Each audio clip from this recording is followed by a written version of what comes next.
So everyone, it's not long now till the actual main event unfolds, the Rudra Homam.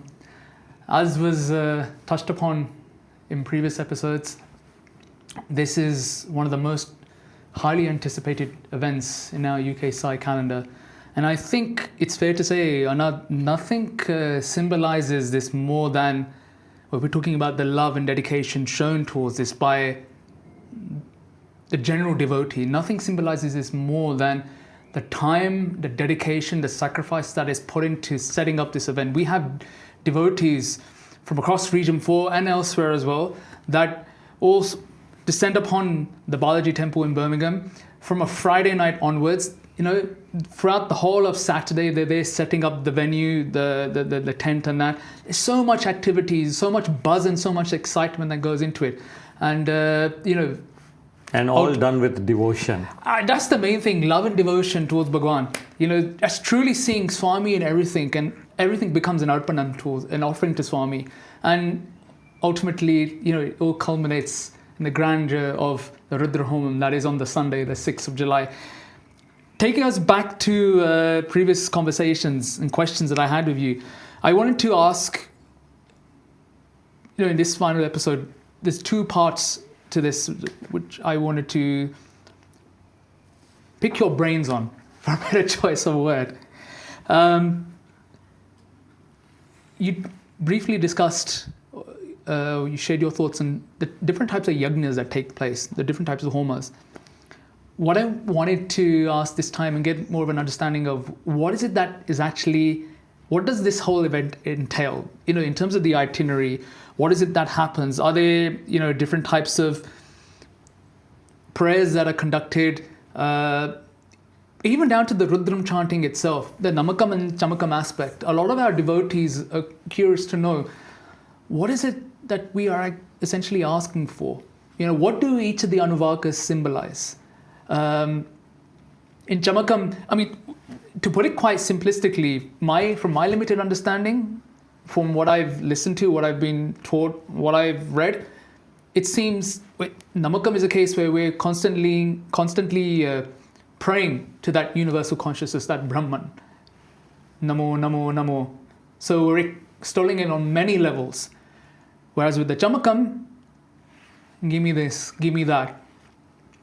It's almost like a bargaining sort of thing. I will praise you, but I want this as well. Maybe to the untrained, maybe to the ignorant, it may seem so. So what is it essentially that's happening there? What are each of the Anuvakas pertaining to, both in Namakam and in Chamakam, on a literal level and on a more deeper spiritual level? And I'll finish with this point.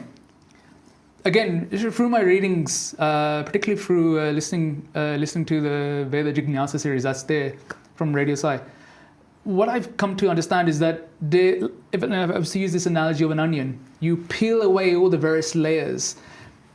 Understanding each suktam, each vedam, each hymn is akin to that.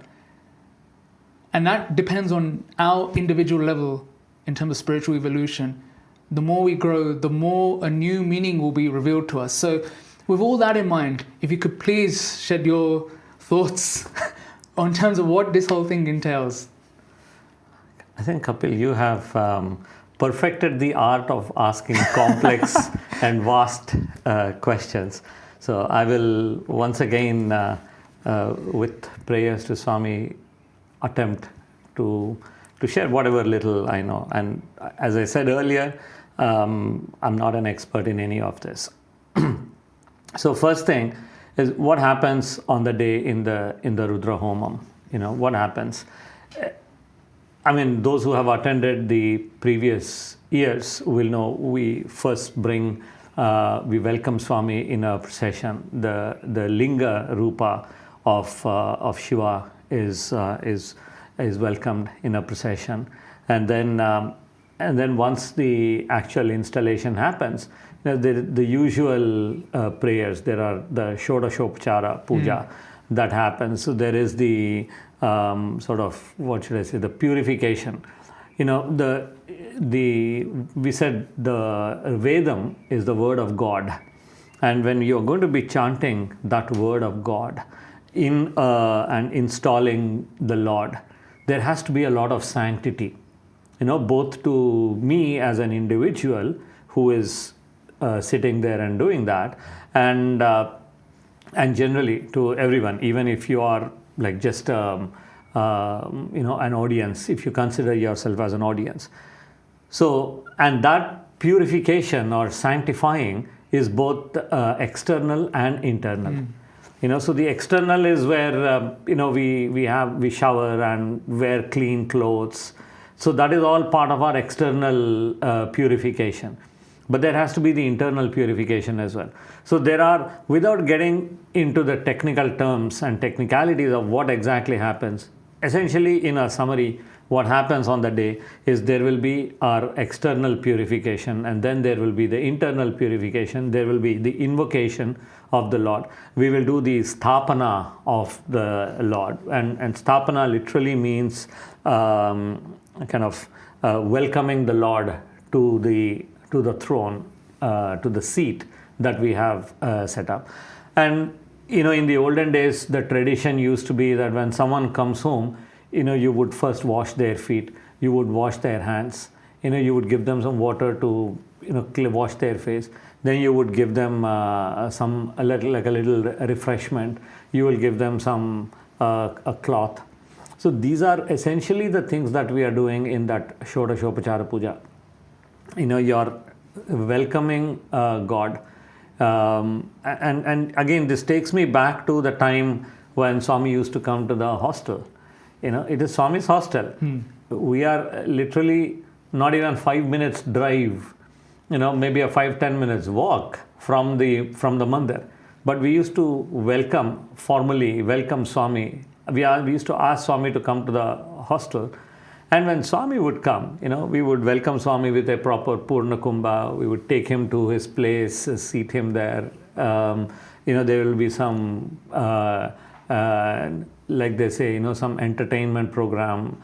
And then there will be the music food. boys used to offer a few songs. A lot of things. The There would be a welcoming little song drama as well. and everything would happen. That is essentially what we're doing here in this one. We are welcoming Swami through the Vedic mantra. So there we were doing it in a different way. Here it is in a different way. The concept and the underlying objective is the same. Welcoming God, seating Him, and then, so symbolically, you will, as an audience, as an individual sitting there, whether I'm chanting or I'm just sitting behind, I have to do all of this to the Lord in my heart. I have to purify my heart so that it is conducive enough for Him to come and sit. You wouldn't ask Swami to come to a place that is full of dirt, right? You will clean that place when Swami is coming. When you know Swami is coming, and we used to do that literally in the hostel. All the cobwebs would be removed, everything clean, everything done. So the whole idea is you have to clean that place to welcome and prepare for the Lord to arrive. So you purify your heart. So this exercise of chanting all these different mantras is to purify your heart, is to purify yourself. Is this where Lagunyasam comes in as well? Because that's always chanted before actually doing the main Rudram chanting as well. So the Lagunyasam has a slightly different meaning. So there, for instance, in the Lagunyasam, you are installing the Lord. There are in the Hindu tradition, we say there are several devatas, right? So essentially, each quality, the God is one, universal. There are no different forms. There is no Shiva, Vishnu, Brahma, Hanuman, Durga. There is only one form of God. Divinity is only one. Each God is responsible for, or there are different qualities, attributes, and those are, we say, the presiding deity for either this quality or this direction or this particular thing is this one particular devata. So that is how we are. The Hindu tradition has universalized God, divinity, into its many different forms. So what we are doing on that day is installing God, and then it starts with the Namakam chanting. We'll do the Abhishekam, first to the Shivalinga, and then they also do the Homam. There is the Homam is where you have that sacrificial, that pit, and there's a fire. In the most traditional sense, that fire is lit not with a matchstick and things, but they don't have that. That's a bit of a time-consuming exercise, so they probably do it the normal way here. In fact, in Bharti, whenever it's for the Atirudra Yajna, or even the Veda Saptahar, because they follow the exact tradition, and they will actually show the fire to those who are assembled. So correct. So that is how you generate the fire. So and then you start doing the offering. So you're doing the Namakam and Chamakam chanting while doing the Abhishekam, and then also while doing the Homam. Now, you asked this question about what is the significance of the Namakam. Like we said in the beginning, the Rudram, the Namakam, is probably the most potent and most powerful chants that we could get. And like you rightly gave the example of peeling the onion. It's like when you look at the words of the Rudram, there is a meaning at a let's say a physical level. It talks about Namo Hiranya Bahave. Hiranya Bahave is someone with the golden arms. Or Namaste Rudra Manyava Utota Ishave Namaha. That is how the Rudram starts. There's a very beautiful, the whole commentary or the description of what the Rudram signifies, what each Anuvaka signifies, every word of the Rudram has a meaning that you could go on to, you'll take a few days to go through all of that. But essentially it starts with Namaste Rudra Manyava Utota Ishave Namaha. It is Namaste. This is a very, very beautiful term. It's not just a greeting that we think of Namaste as something that we do this way. What that Namaste actually signifies is an act of surrender.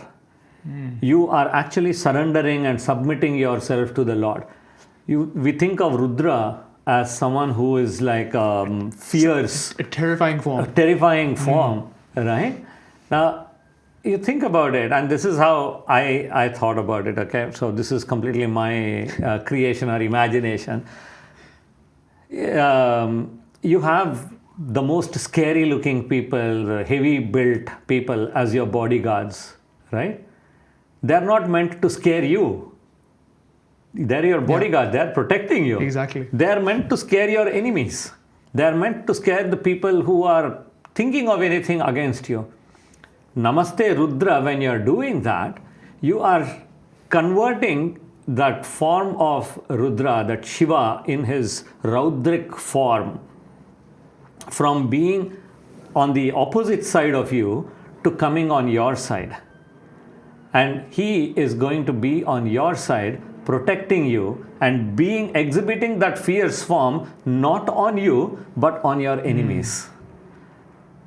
So you're saying Namaste Rudra Manyava. Now this Rudra is, by doing this Namaste, you're appeasing him, you're submitting and surrendering to him, and you are appeasing him and saying, please be kind and nice to me.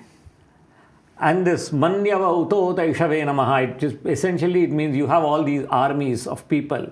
In the Rudram, Shiva is described a lot as someone who is having a bow and arrows, right?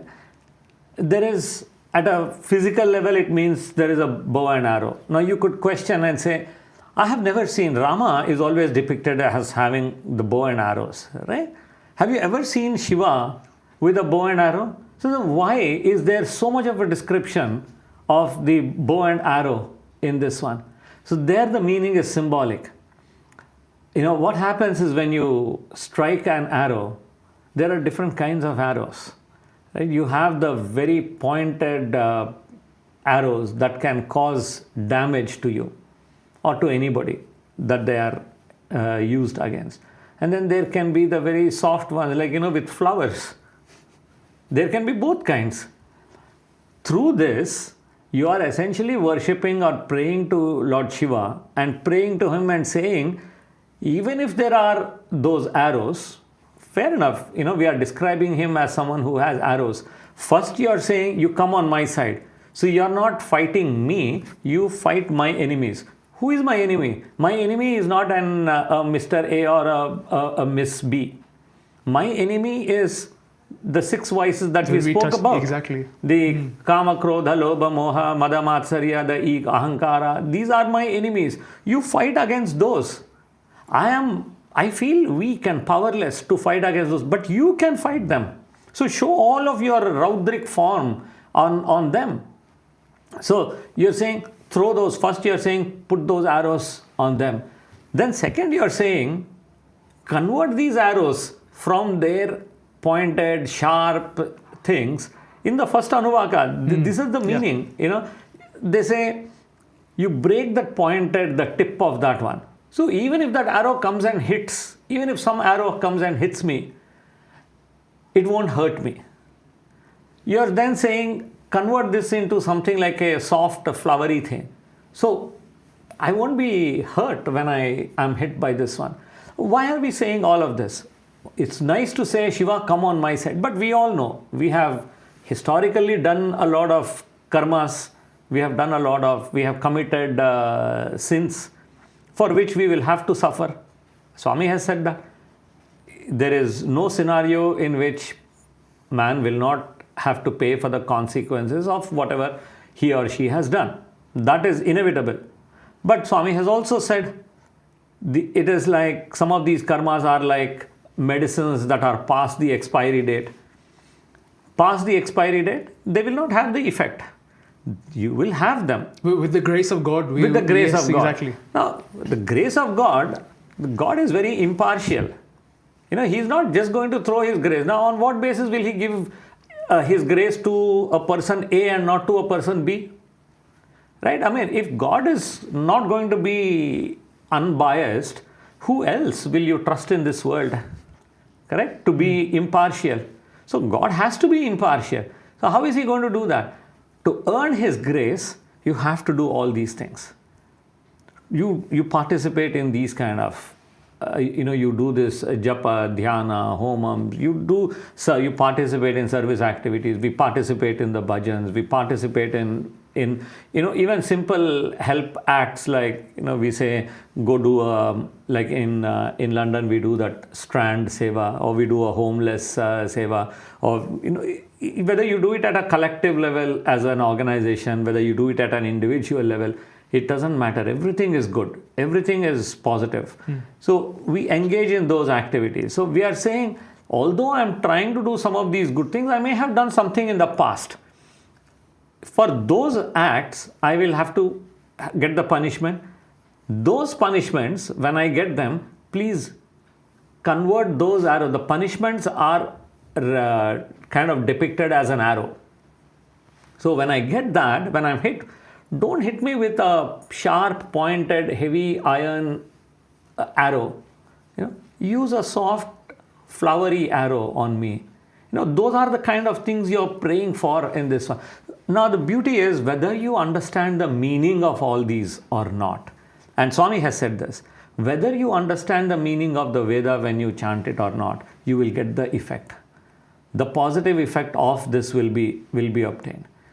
However, when you understand what you're doing, what you're saying, you will be able to do it with a lot more feeling.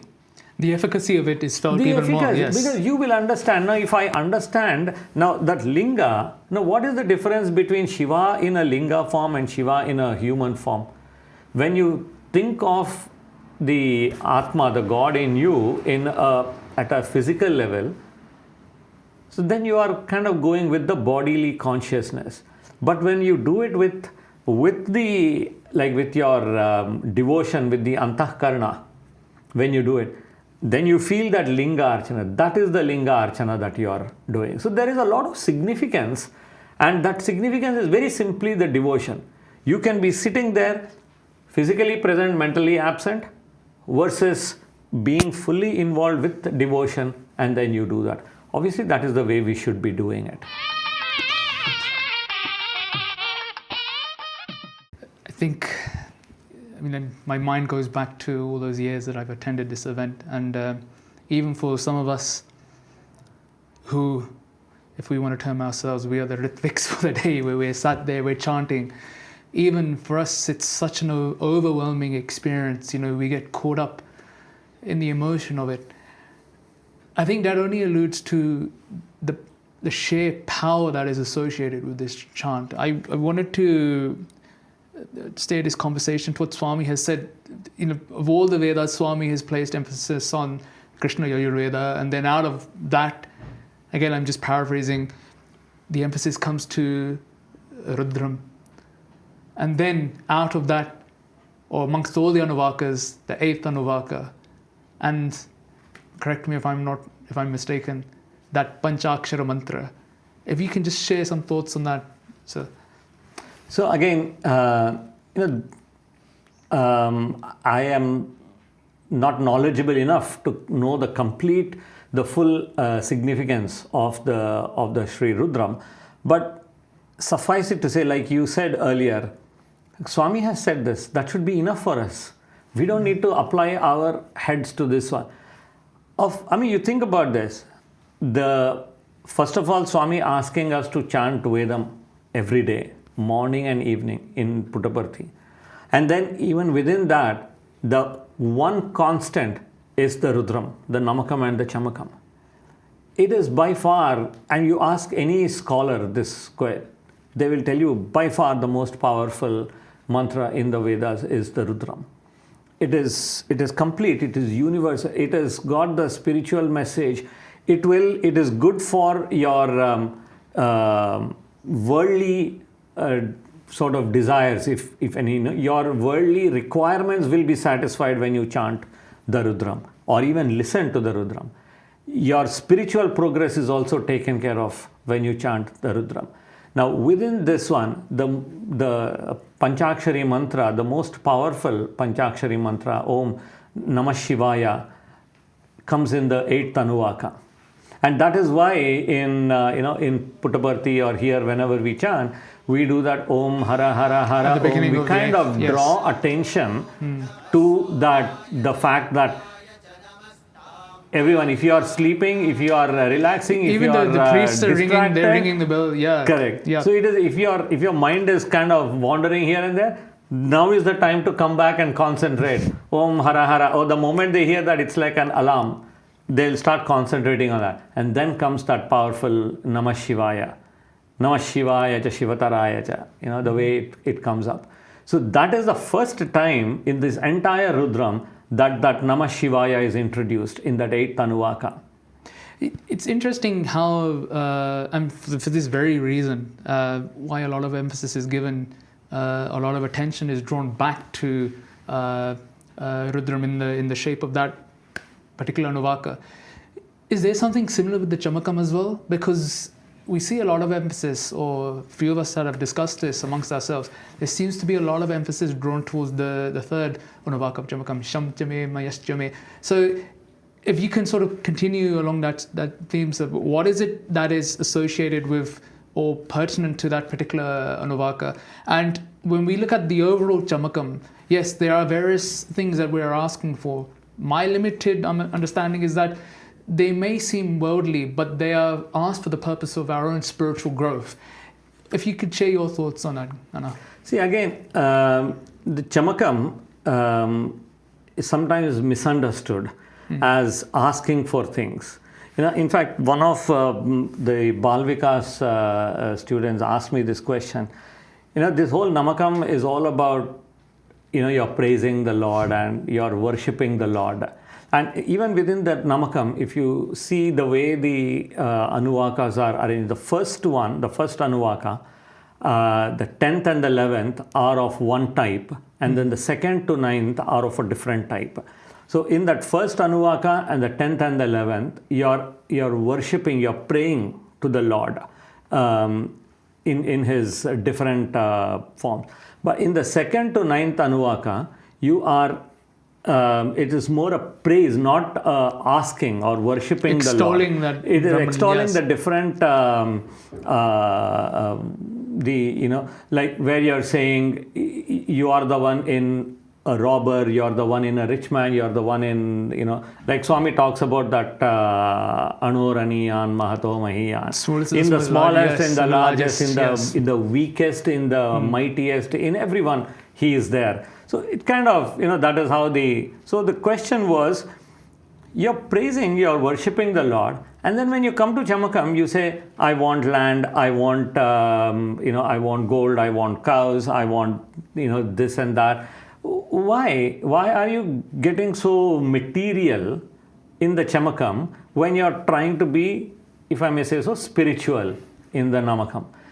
The sort of the answer to that, again, there are, like you said, it's like peeling the onion. You can look at and interpret everything at a physical, worldly level, and you can interpret it at a deeper spiritual level. The significance of the broader entire Chamakam is you're asking for all these things, whether it's cows or lands or, Kamashchame, the third Anuvaka, the reason why it is sort of, if you have to chant only one Anuvaka in the entire Chamakam, then they pick the third one, is because of that sort of, it's like an all-encompassing where you talk about the desires, where you talk about removing your fears. So in that sense, it encapsulates everything. It's like summary. If I have this, then it's pretty much like I'll have everything else. But coming back, the reason why they do the sort of the deeper significance of the Chamakam is, just as they say, you can't preach philosophy and spirituality to a hungry man. Imagine you have a bad headache, and someone's going to tell you, I will today give you the deepest essence you wanted. That would be the last thing on my spirituality. mind. You have a spiritual bent of mind. Today I'm going to tell you the essence of. Are you going to be interested?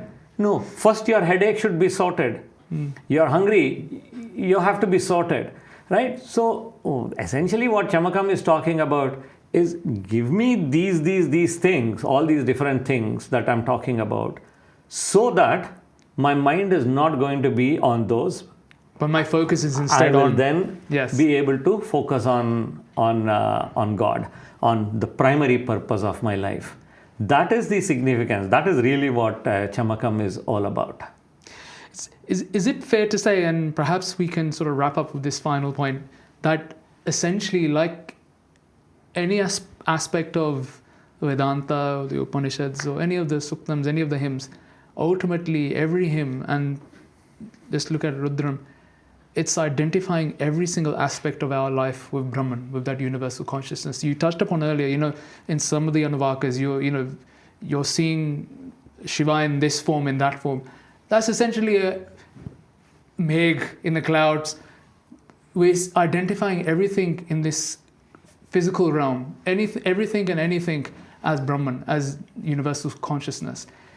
Is it fair to say, even in the asking within the Chamakam, we're identifying that very aspect along those lines? Is it fair to make that sort of assumption, that conclusion? Absolutely. And I think that is that's also the journey. I may not be relating, while I'm saying you are this, you are in the Megha, as you've mentioned, or you're in the sort of the lightning, the electricity, you are in the sound, you are everywhere. I may or may not be able to completely see him and realize him. There is, like Swami keeps saying, bookish knowledge and practical knowledge, bookish knowledge. So knowing the meaning is like bookish knowledge. Then I have to progress into the practical knowledge, which is where I actually see and realize. That is what we call the realization, right? So the worship of the Chamakam, or the worship of Shiva in the form of the Namakam, is a prayer to guide me from this the eye to eye, as we say in the we have learned that. So it is about moving from the individual to the universal. It is moving from the like the Vyashti to the Samashti. So that is the journey we will have to sort of undertake and achieve. That's the goal. So this Rudra Homam, while it looks like, as you have said, an anticipated event in the calendar, it's a time when everyone descends, it's all of this, but at a deeper level, it is a very important element of, it will help in that journey into that universal. I think it's very fitting that we finish on this note, and talking of journeys, we all look forward to making this journey, culminating on the 6th of July at the Balaji Temple in Birmingham for the epic Rudra Homam. From both of us, Jai Saram. Sai Ram.